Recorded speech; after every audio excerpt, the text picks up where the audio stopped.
Quantum healing is a theory that a shift in consciousness creates a shift in biology. That's it.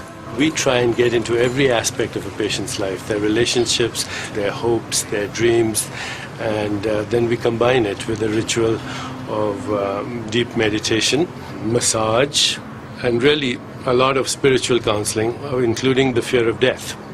We think that many times patients feel healed even though they may die from a disease if they learn to go beyond their personal fear of death. And you can never do that unless you have a patient have a spiritual experience. Where did the quantum theory come into that? Oh, it's just a metaphor, just like an electron or a photon is an indivisible unit of information and energy. A thought is an indivisible unit of consciousness. Oh, so it's a metaphor for a unit. It's nothing to do with quantum theory as in physics. No, I think quantum theory has a lot of things to say about observer effect. There are a school of physicists who believe that quantum leaps, for example, are examples of discontinuity. And creativity in consciousness is also an example of discontinuity. And that healing may be a biological phenomenon that relies on biological creativity, that at very fundamental levels it may be a discontinuous phenomenon. It's something unpredictable that happens in the proliferation of uncertainty. So it sounds like a sort of poetic use of the word discontinuity. It's actually confusion, isn't it, to bring in quantum theory other than as a metaphor, but it sounds as though you're both doing it as a metaphor and a little tinge of something like what physicists are talking about as well. Well, I think there's controversy. The aficionados in the world of quantum physics have somehow hijacked the word for their own use. Oh, okay. So they've hijacked your word I quantum. think what happens is that there are fundamentalists in science. That is absolutely wrong. Science's quest is to try to sort out, to tease out those bits that we don't understand. Science has become so arrogant in its premise that it has all the answers in a mechanistic approach that it has, whilst it has gotten rid of lots of things like polio and malaria and tuberculosis in many parts of the world, we are now seeing the emergence of modern epidemics that are a result of some of the things that have come about through science. Chopra at least wears his disdain for Western science openly.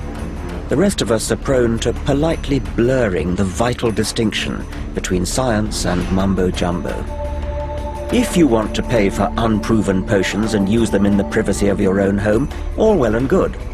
But such is the power of the alternative medical lobby that one seemingly bizarre remedy has become embedded in our National Health Service. Now I want to find out why we're all paying tax to fund other people's gullibility. I agree there is a plausibility problem, and I pinch myself from time to time. I quite regularly pinch myself. Is this really happening?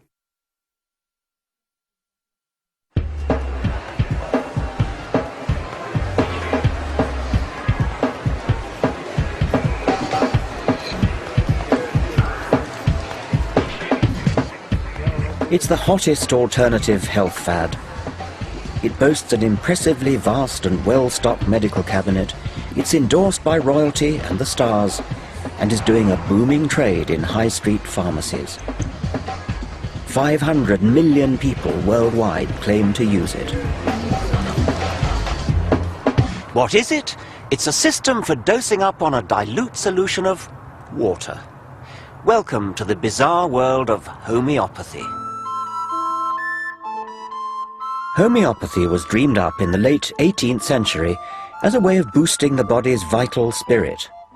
One of the central tenets handed down by its founder, Samuel Hahnemann, was that like cures like. Superficially, this might sound faintly plausible, but unlike a vaccine that introduces a diminished form of a virus into the body in order to provoke its immune system, like cures like makes the unfounded assumption that what causes similar symptoms can cure those symptoms. In Hahnemann's world, dilute poison ivy cures skin rash because, undiluted, it causes a rash if touched.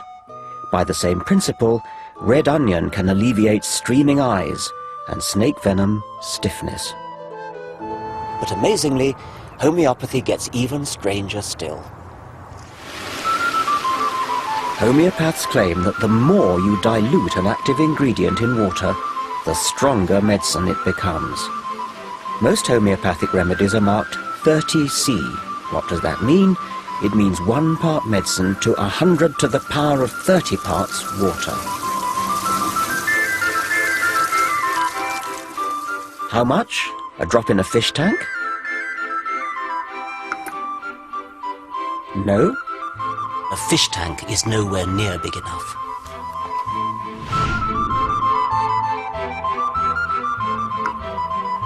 The swimming pool doesn't provide enough dilution. Not even a lake. What about a drop in the ocean?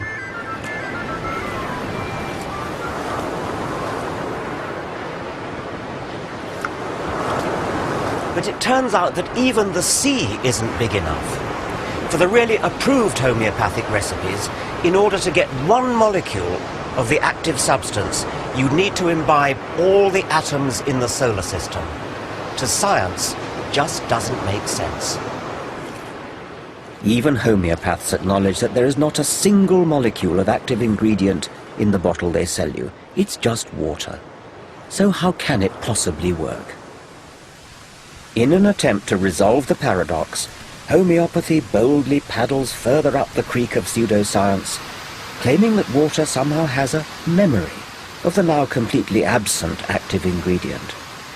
But wouldn't water also have memory of other, more common impurities it's come into contact with? Salt, urine. Scientists have calculated that in each glass of water we drink, at least 1 molecule has passed through the bladder of Oliver Cromwell.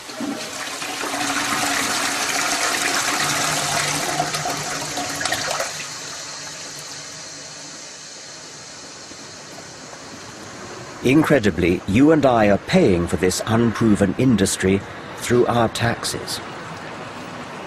Despite the National Health Service's net £540 million deficit for 2006, the refurbishment of the Royal Homeopathic Hospital was part funded by the NHS to the tune of £10 million. That's equivalent to 500 nurses' salaries. Right here on the floor, here's a point to illustrate. Wooden floors, very unusual in a modern healthcare facility. This hospital was only completed 18 months ago. So this is our main clinical area. The homeopathic profession is unregulated by government. You can call yourself a homeopath without any qualification, training, or even insurance. After all you're doing is dishing out water solution. But Peter Fisher, clinical director of the hospital, is a medically trained rheumatologist. I see Prince Charles over there. Yep. Oh, yes, great friend of ours. These are the homeopathic medicines that are in daily use. This is one, for instance, it has quite a strong evidence base, rust hop, which is poison ivy. Right, okay. I want to know how someone highly qualified in real medicine can make such a leap of faith. I agree there is a plausibility problem, and I pinch myself from time to time. I quite regularly pinch myself. Is this really happening? The fact is I couldn't stop what I do now, even if I wanted to. My patients wouldn't let me. They say it helped. So how are things? Well, very much better since we last saw you. I virtually no pain at all. If I'm aware of the symptoms are going to start again, I start taking it again, and I can feel the improvement, and then I go back to it until I need it again, Good. Oh, well, that's pretty straightforward. We just bash on the same, don't we? Yeah. I'm still taking the remedies, but you said to me, if you get little reactions, just hold off taking the remedies until they then subside. So therefore, I've been doing that. So, for example, I haven't had a remedy for a week now. And last time we met, you said you were getting a bit of an emotional sort of upset the day after you took the medicine. It was the day after I took the medicine.